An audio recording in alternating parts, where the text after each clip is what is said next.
Hey friends, welcome back to the Bald Booktuber. My name's Scott.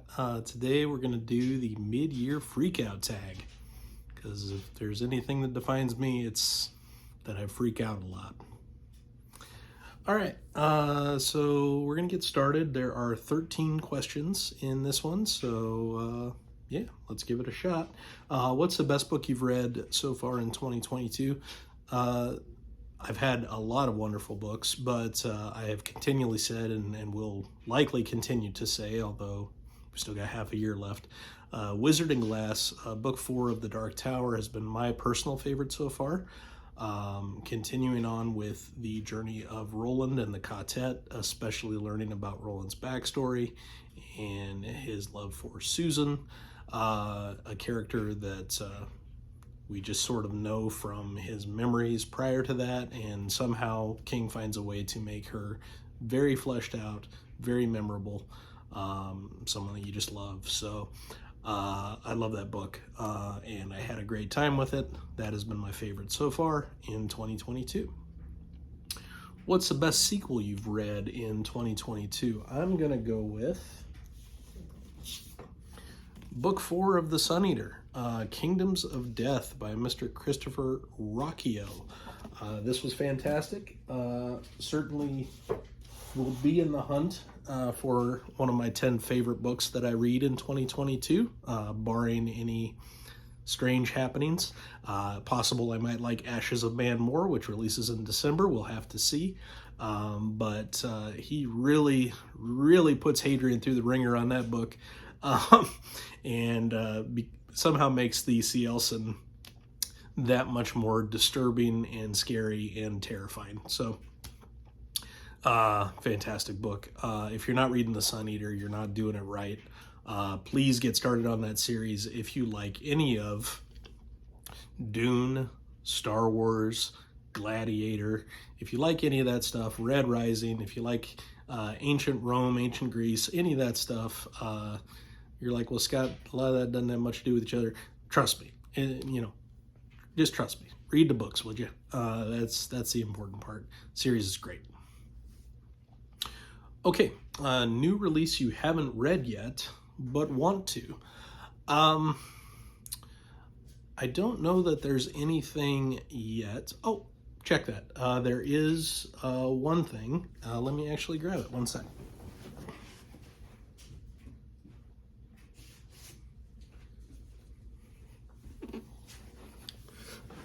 So I'm not up to date on the series yet, but Jack Carr in the Blood, one of my favorite ongoing series, the James Reese Terminalist series.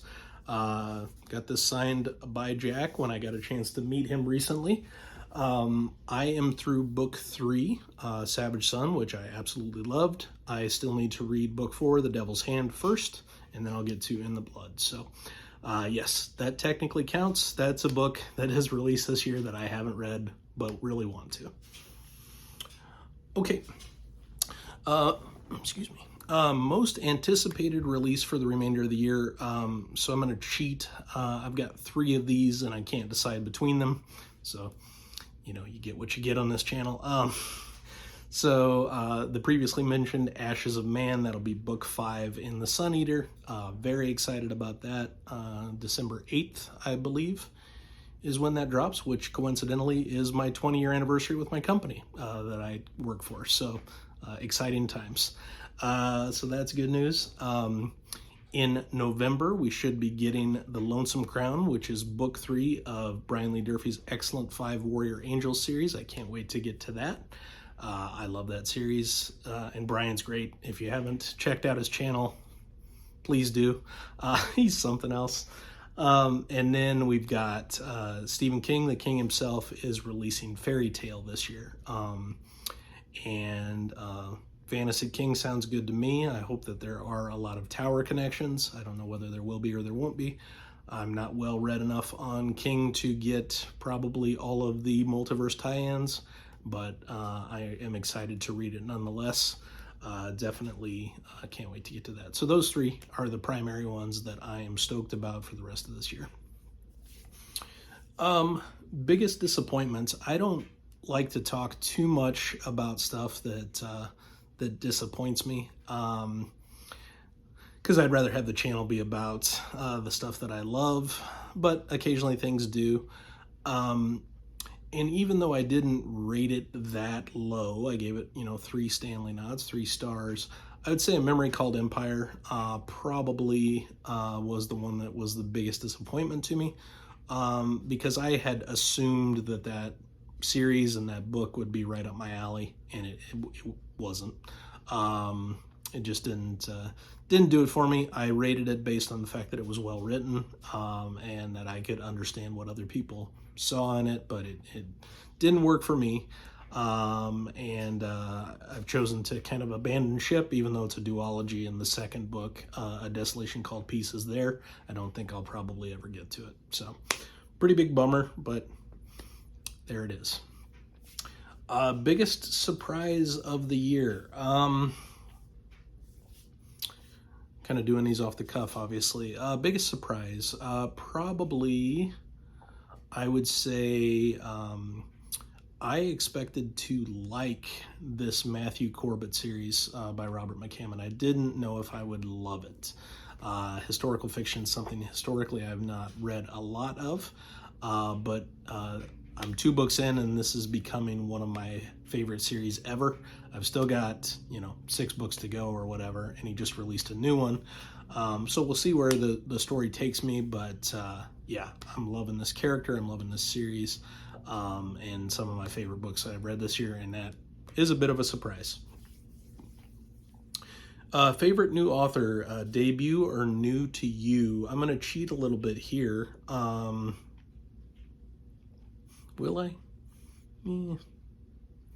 Yeah, I'm going to say, I'll cheat a little bit. I'll say Robert McCammon. I read Swan Song and Boy's Life in December, so technically that was last year, but it was towards the latter part of December, so I'll just say it's part of this year. Obviously those 2 books and the Matthew Corbett series that I continue to gush about. McCammon is a brilliant writer, and I want more people to get invested in his stories. Just fantastic. I want to read his whole catalog. He's great. All right, should I skip it? I'll skip that question. Newest fictional crush. They're fictional. I don't understand. I'm not gonna answer that one. Sorry. All right, on to the next one. Newest favorite character. So this is a tough choice, but I'm going to go with Eddie Dean in the Dark Tower series. Could easily have said Roland Deschain in the Dark Tower series. Other choices, Matthew Corbett is up there for favorite new character, but Eddie, just to see his struggles with addiction, to see his struggles with being the kind of a little brother syndrome, just the way he's kind of jokey about everything, and that's how he kind of copes with things. That's how he solves problems. I absolutely adore Eddie Dean as a character. He will be one of my favorite characters ever. By the time Dark Tower is done, he's kind of up there already. So, yeah, really, really enjoying what King does with that character. He's great. Book that made you cry. I don't cry from books. I'm kind of heartless and lack emotion. Last year I read all of Realm of the Elderlings by Robin Hobb, Queen Hobb, my favorite author of all time. And if she can't make me cry, I really don't know if anyone is capable of making me cry from a book. Because most people I talk to need the tissue box handy with Hobb. She's pretty tough on her characters. So I don't have a ready-made answer here. I will say that there are elements of kind of emotional pain that I felt with the Dark Tower, specifically Wizard of Glass. There was some rough stuff in there. Didn't make me cry, but easily could have, I suppose, if I were not heartless and have a dark soul. So there you have it. Next one, number 11. What's a book that made you happy? What's a book that kind of made me happy? I'll say that this is kind of a out of left field one. I read, it's a nonfiction, it's called 7 Games, A Human History, and I read it in January, kind of near my birthday, actually, was when I read it. But I am a massive chess fan, if you didn't know that about me. I follow top-level chess. That's actually taken quite a bit of my time in June here. There's a candidates tournament going on with the best players in the world, and I've been watching that as much as I've been reading and making videos, which I've made a lot of in June. So that particular book really delved into these 7 games, chess and poker and Go and so forth, and I really enjoyed the aspects of it that dealt into kind of the interaction between humanity and artificial intelligence and computing. I had a great time with that book. I think most people into games will similarly enjoy it. That one made me happy just from the sense that, you know, there's not a lot of good, like if you're going to read chess books, it's usually about the study of the game, not about the game and you know, understanding it on that level. So really enjoyed that. Number 12, what's the most beautiful book you have bought so far this year or received? So I don't buy a lot of physical copies of books. You know, you're not probably going to see book hauls on this channel. It's just not what I do. I have shown you 2 hardcovers that could be in the discussion here. I buy them for series that I really, really love, but for the most part I read digitally. Again, I've got a video you can check out if you want to see what that's all about. But there's one that kind of sticks out here that I did purchase because it's not really a book I'm gonna read. I'll thumb through and look at pictures and stuff, but I am, if you didn't know this already, a massive Beatles fan. You've probably seen Beatles shirts in some of my videos. I picked up Paul McCartney's The Lyrics, so very nice casing here. There's a little tiny bit of damage to the cover that happened in the Amazon shipment, so I'm bummed about that, but it is what it is. I'm just going to read the quote on the back from McCartney. It says, "The act of writing a song is a unique experience, unlike anything else I know. You have to be in the right mood and start with a clear mind. You must trust your initial feelings, because at the beginning you don't really know where you're going." And McCartney's always interesting as a songwriter and music writer because he couldn't read sheet music. Everything was by ear, and he just pulled stuff out of thin air, seemingly. The magic that he made with Lennon is unbelievable. So this came out, I guess, near the time that the special was on Apple TV about the making of Let It Be, which was fantastic. If you haven't watched that, it's great. I'm just going to pull these out real quickly and just show you kind of some of the art and the covers and stuff. Very cool stuff. So that's that one, and there's that one. So yeah, I'd say that's probably what I would consider the most beautiful book I purchased this year. And then number 13, what books do you need to read by the end of the year? I mean, countless books that I still have planned. Primarily, I want to get to The Dandelion Dynasty by Ken Liu. There's the fourth book, Speak the Bones, something like that, just dropped. Almost universally, this series is loved. So, among the fantasy fans that I know, so, you know, I want to check it out. That's big. This month, as I said earlier, in my TBR and wrap-up video, I'm going to get to Greenbone Saga, Fonda Lee, so that's high on the list. I'm kind of playing it by ear. I find myself planning things out and then not sticking to those plans, so you know, who knows what else we're going to do.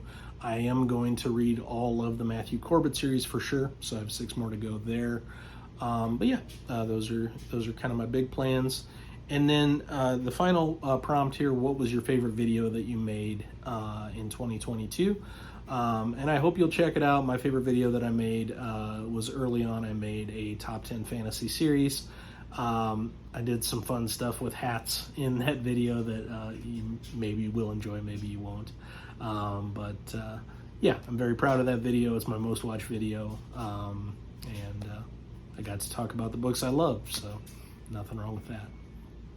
So those are my questions and answers of the year to date at the midway point.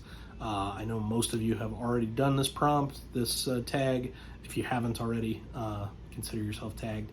I will link in the description some of the videos of creators that I love that have already done the tag in their video. There's some great stuff out there, so check it out. And as always, as we say here, publication order, always.